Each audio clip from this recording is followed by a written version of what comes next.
In July 2019, more than 100 children who were victims of sex trafficking were rescued in the United States.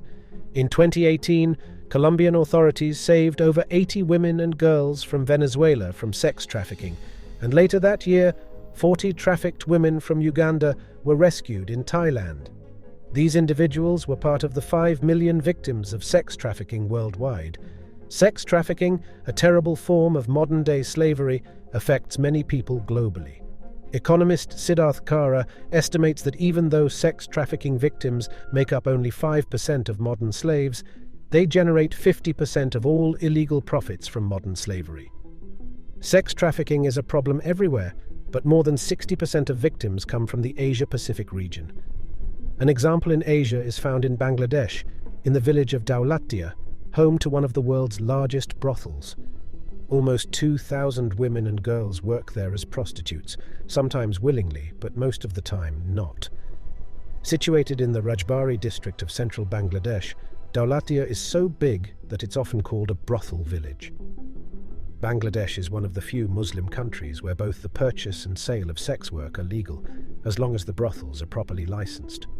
Daulatdia itself serves more than 3,000 men daily, mainly truck drivers due to its location along the water. The intersection of this brothel village and various legal, environmental and health factors makes it an especially interesting case to examine. Daulatdia is like a small town, sitting between a big railway station and a ferry terminal. This location makes it a busy place, with lots of customers passing through every day. People become sex workers in Bangladesh through a legal process. The government, police, and religious institutions oversee the process. In line with the cultural and religious undertones prevalent in Islamic Bangladesh, sex outside of marriage is not permissible, implying that sex work is not either. Regardless of this, a woman can obtain permission to sell sex by paying a fee, swearing she is over the age of 18, and stating she is entering this field of work freely and voluntarily. Once registered, she can start working, and many women end up in brothel complexes like Daulatdia. This registration process is overseen by the local police, an entity that is notorious for being corrupt.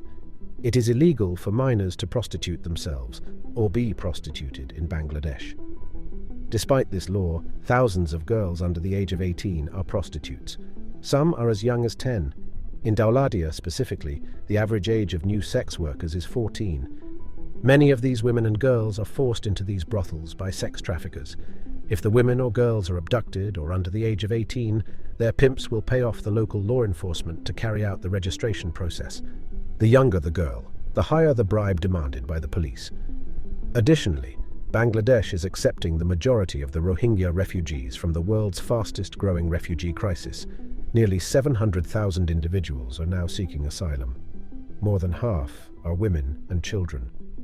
Sex traffickers in Bangladesh prey on these vulnerable women and children. Regardless of the steps that the Bangladeshi government has taken to penalize these traffickers, this influx of vulnerable people has inevitably exacerbated the country's sex trafficking problem. It's hard to believe, but it's estimated that about half of the sex workers here are under 18 years old. However, getting accurate numbers is tricky because underage girls are often made to lie about their age. It's a challenging situation, and we hope that efforts can be made to protect these vulnerable individuals.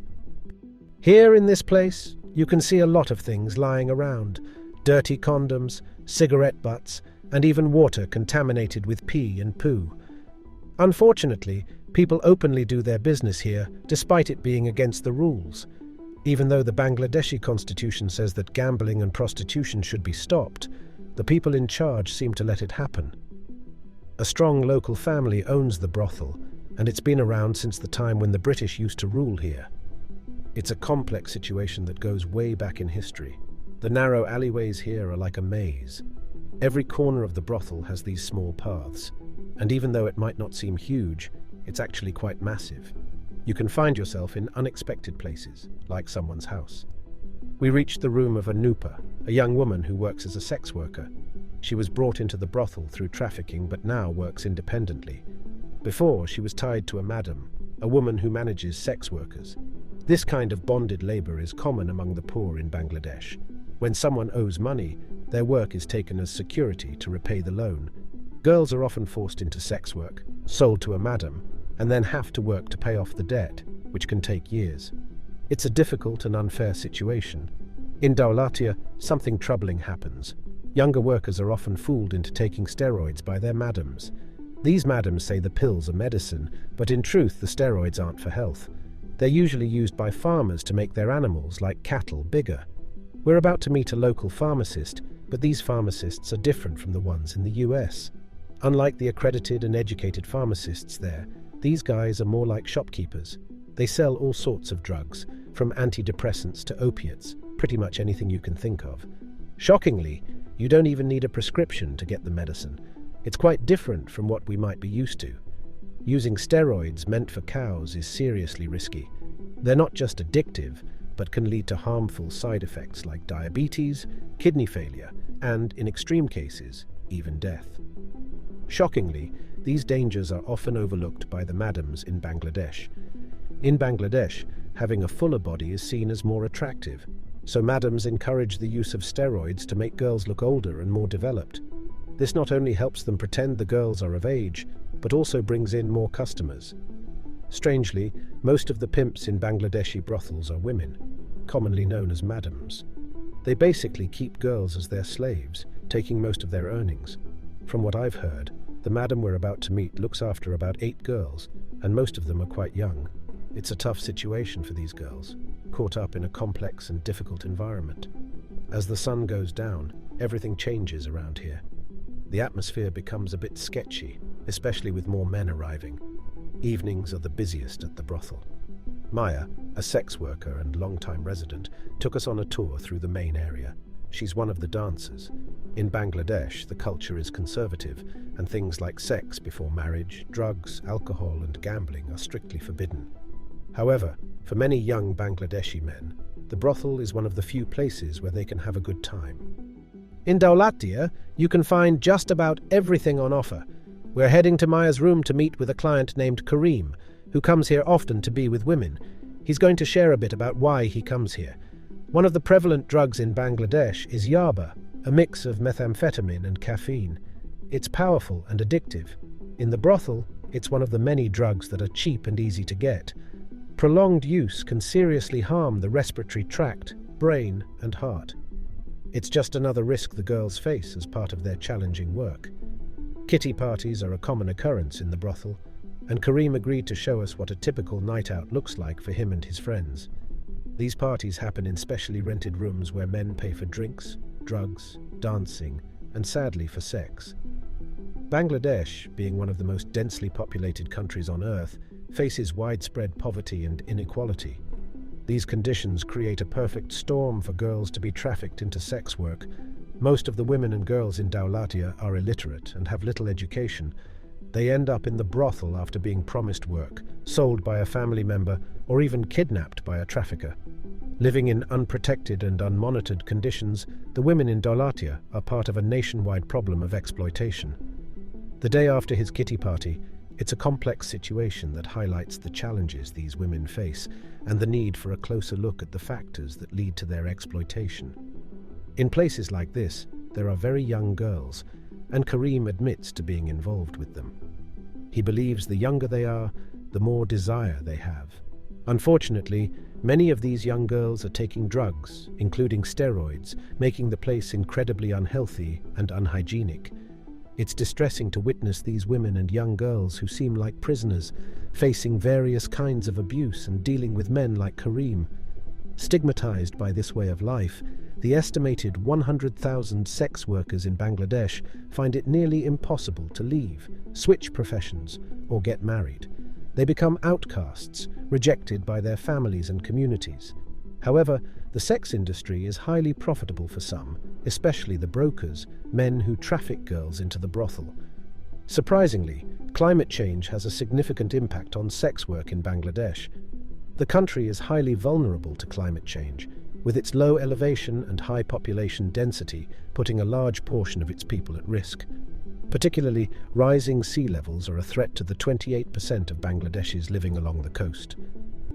As climate-related events like storms and floods force people to relocate, families are often separated.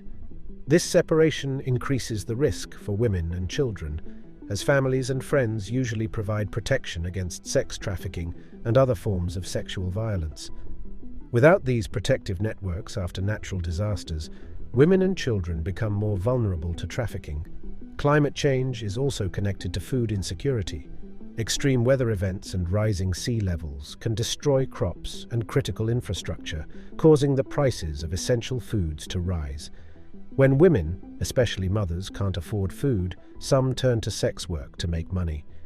For those already involved in sex work, many may choose to engage in unprotected sex more often, as it brings in more income.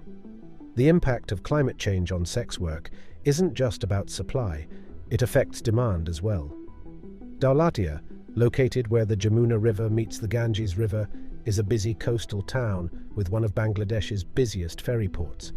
These ferries are essential for businessmen and truck drivers transporting goods. With rising sea levels, fewer ferries can cross simultaneously, leading to longer waits for drivers.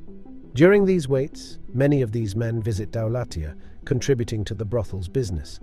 Sex workers and victims of sex trafficking, especially female individuals, face significant unmet needs when it comes to sexual and reproductive health. For those sex workers who become pregnant and decide to have the child, they encounter various challenges in ensuring a healthy pregnancy. Many, particularly those who are victims of sex trafficking, may not realize they are pregnant, leading to a lack of proper prenatal care. Even if they are aware, their pimps often deny them access to adequate prenatal care. In Daulatdia, where many sex workers are underage, their pregnancies are inherently high risk. The lack of substantial prenatal care makes these young women even more vulnerable to maternal health issues. Additionally, these women are compelled to continue working because there is a demand for pregnant sex workers. Clients are willing to pay more for such services. In Bangladesh, even though sex work is legal, sex workers and victims often struggle to exercise their rights and access essential health resources due to the cultural and religious stigma attached to this line of work. Healthcare workers, and especially in places like Daulatdia, may disrespect and mistreat sex workers and victims. This mistreatment extends even to pregnant sex workers who may avoid prenatal checkups because of the negative attitudes from doctors. Many sex workers are hesitant to go to health clinics as they fear being mistreated. This lack of proper prenatal care significantly contributes to the high maternal mortality rate among sex workers. The failure to provide sex workers and victims with the necessary sexual, reproductive, and maternal health care goes against the goals of Sustainable Development Goal 3, which aims to reduce the global maternal mortality ratio. Until these vulnerable women and children receive the attention, care, and resources they require, we not only fall short of achieving SDG 3, but also neglect the urgent needs of these individuals worldwide. In Bangladesh, more than 5,000 women and girls are distributed among 11 large brothels, some with a history spanning centuries. Each brothel is officially registered with the government and overseen by local police. In a troubling alliance, government, police, and religious institutions collectively enable and endorse the sexual exploitation, enslavement, and abuse of hundreds of thousands of underage girls. According to Azharul Islam, program manager of Rights Jasur, a local NGO working to rehabilitate trafficked children, corruption runs deep within these institutions. The brothel owners are involved in gangs, and our political leaders and law enforcement are involved in those gangs too. Government officials profit from bribery and sexual favors, turning a blind eye to the abuse. During the investigation, more than 20 underage girls from 4 brothels presented notarized certificates falsely claiming they were over 18. One girl admitted she was only 13. Mahmoudul Kabir, Bangladesh country director for Terre de Hommes, emphasizes the pervasive corruption. It's law enforcement, it's the local mafia, and it goes through the entire chain of power. The continuous trafficking of women and children into Bangladesh's sex industry devalues these girls to those profiting from their exploitation. The toll on their lives is evident, with at least 2 brothels, Kandapara and Daulatdia, establishing private graveyards to handle the increasing number of deaths. Shilpi, who was sold to Daulatdia brothel in 1977, now conducts funerals, witnessing about 1 death each month. It never used to be this many, she reflects. Private graveyards became necessary, and Shilpi recalls a dark period when bodies were weighed down with stones and thrown into a pond, only to resurface, prompting the need for proper burial grounds. The exact number of buried girls is unknown, with Shilpi losing count after 100. "For a while we tied a stone around their necks and threw the bodies in the pond," she adds, "but sometimes they floated to the surface, so we had to find land." In Mymensingh, there is no dedicated graveyard for sex workers like Laboni, but the need for one is not absent. Instead, bodies are taken to the countryside under the cover of night and laid to rest in unmarked graves illuminated by torchlight. The option of public graveyards is denied due to the stigma attached to sex workers in Bangladesh, barring them from municipal burial grounds. Shilpi acknowledges the harsh reality, stating, "Here we are, shameful, bad women. If a girl kills herself, people say it's good riddance, it's just a quicker way for them to get to hell." Laboni, who has attempted suicide multiple times, reflects on her struggles. Sitting on the floor of her makeshift bedroom, her customers' phone numbers scratched into the concrete walls, she expresses the likelihood of trying again one day. Meanwhile, she copes with daily self-harm. The mental health challenges faced by bonded brothel workers in Bangladesh are widespread, complicating their ability to move on even after clearing their supposed debts. While mental health support is limited, organizations like the Bangladesh National Women's Lawyers Association provide assistance. Sadia Sharmin Urmi, a psychologist with BNWLA, notes the impact of consistent counseling, stating, "When they first arrive at the home, they're scared. It takes consistent counseling to help them move forward, but within 3 months, they know they are safe. That means a lot." For Laboni, the prospect of receiving help seems remote. Reflecting on a life where she's constantly told to engage in sex for others' profit, she wonders, how much do I have to earn to be free of this life? Her escape, for now, comes in the form of daily video calls with her daughter, who resides with her elder sister in Dhaka. Laboni acknowledges the pain of not being able to raise her daughter, but finds solace in the belief that her child is happy. She dreams of a day when her daughter is old enough to understand that Laboni is her real mother. Thanks for watching the video, and if you found it informative, please like and subscribe to Time Capsule for similar content. We look forward to sharing more knowledge with you in the future. Until then, take care.